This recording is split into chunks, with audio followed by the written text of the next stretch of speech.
Shocked? Shocked? Certainly. Is that a good? Is that a word? Shocked? Yeah, shocked. Okay, that's good. That's what I was going for. Like a little bit, definitely that. So let me just sort of give my philosophy. So again, it's not graded. If you didn't know anything, that's fine. I'll never know. I mean, you should tell me if you don't know anything, but it's not graded in that sense. The reason why I give this sort of exam is to force you to reason what I might call first principles. What are my first principles? The Supreme Court has said different things over different periods of time, and that's what we call Supreme Court doctrine, right? That's constitutional law. But at bottom, they're just interpreting this document, which they've been around for 240 years or so. And I want to see how much you can think about these first principles. And if you can master these, then they can become, I think, much easier. If you just start with like Marbury and McCulloch, you've sort of leaped over a lot of important stuff. All right. So first off, just the attendance running by. Please just sign to the attendance if you can. Thank you so much. So my first.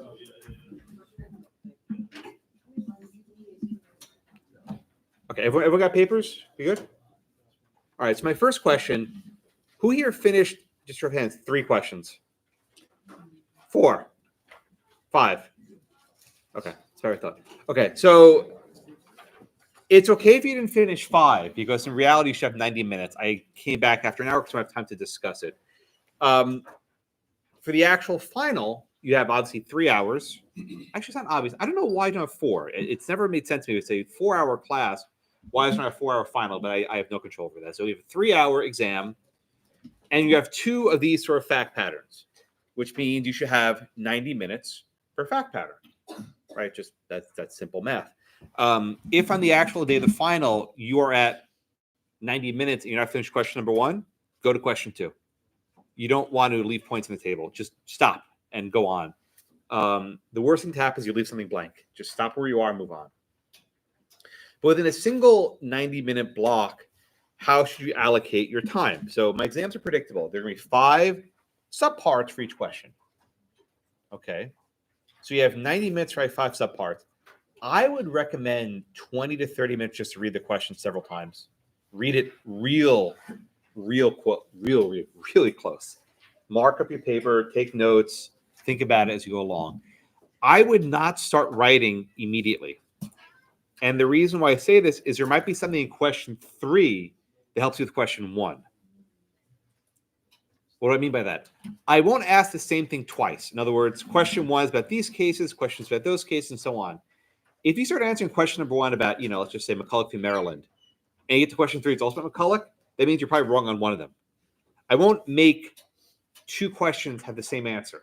And if you think 2 questions have the same answer, you probably missed something. No, don't laugh. It's true. So read through the entire exam and at least sort of sketch out which issues, which cases ought to be discussed in each of them. And this is your check on your sanity. If you're putting the same thing in each box, in each question, you've probably missed something. So again, I would spend the first 20 to 30 minutes of your 90-minute block just reading the question. That's my recommendation. I mean, you can do whatever you want, but that's how I recommend it.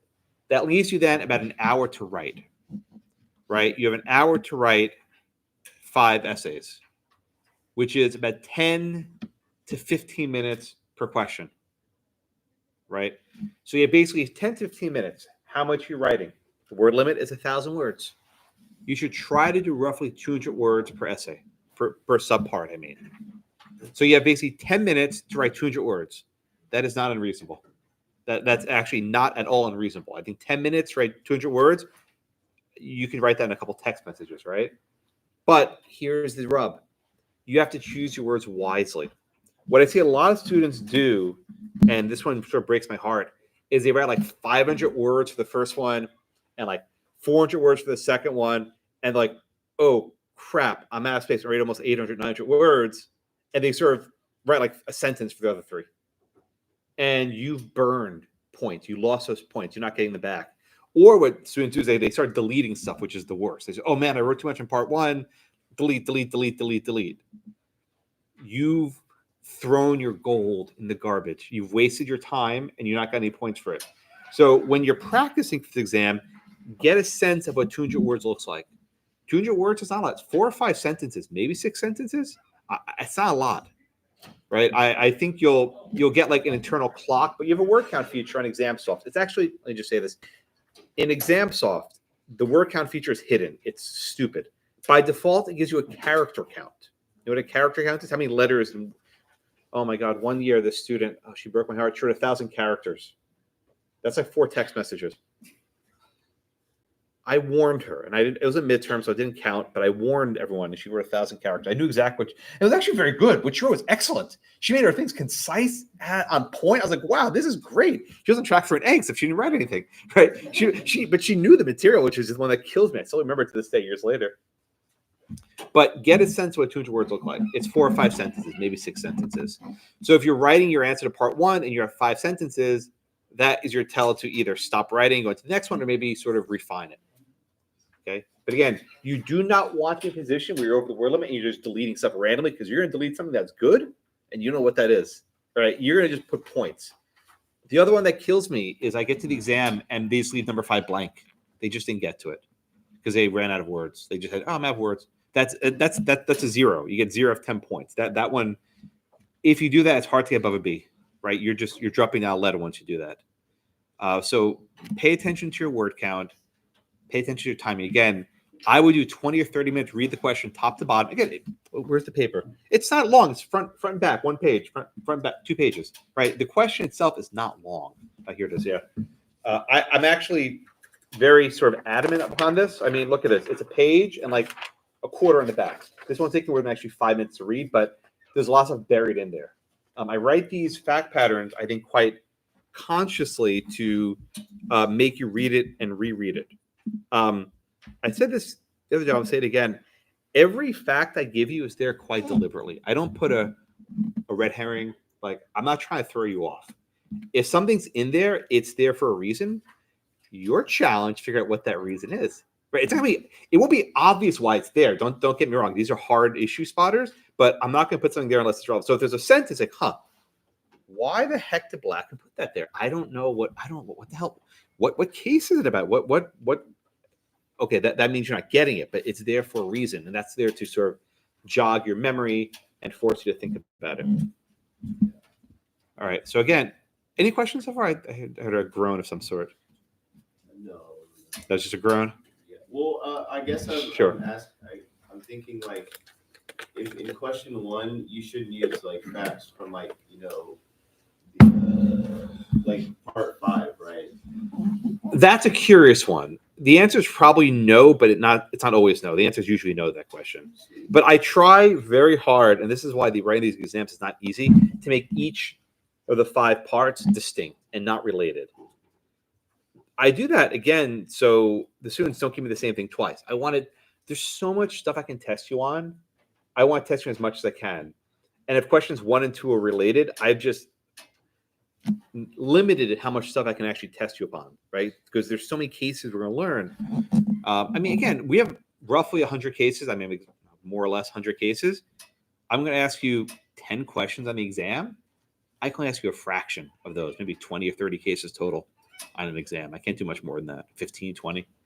So I want each question to be a distinct topic. Now, what I'll often do, and I mean this, is I'll combine issues. Like I might take a question on the Commerce Clause and combine it with like a commandeering question.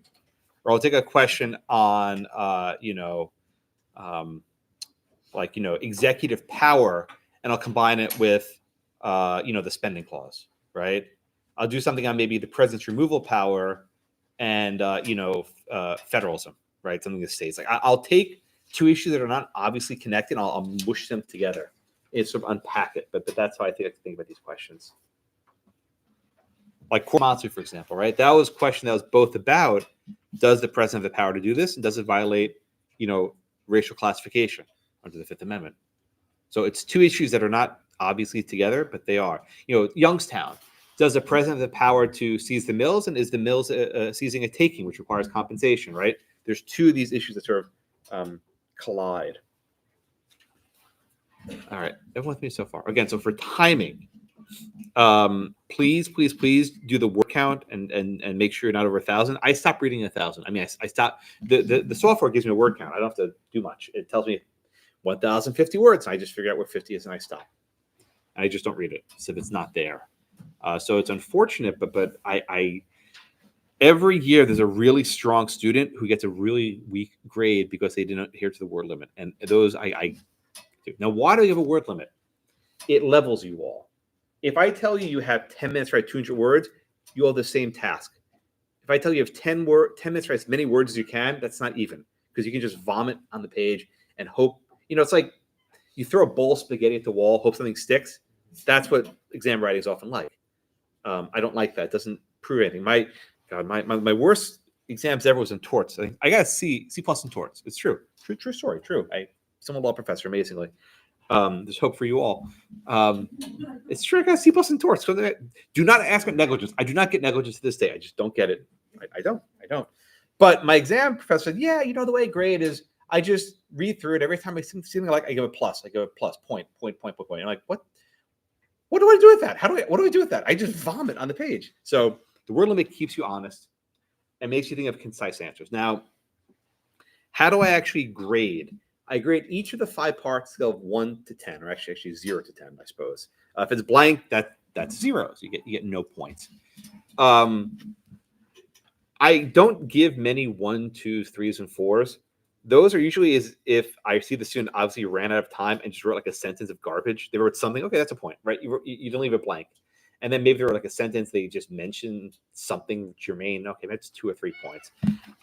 Honestly, the grading starts usually around 5, and that's between 5 and 10 is the realistic range. Unless again, some disaster, your computer broke, something weird happened. But usually 5 is the floor, more or less, when I grade. And what do I do with a 5? A 5 is usually they at least sort of spotted the issue, or at least they're like in the ballpark. They knew it was a question of executive power, and they at least recognized that we're talking about executive power.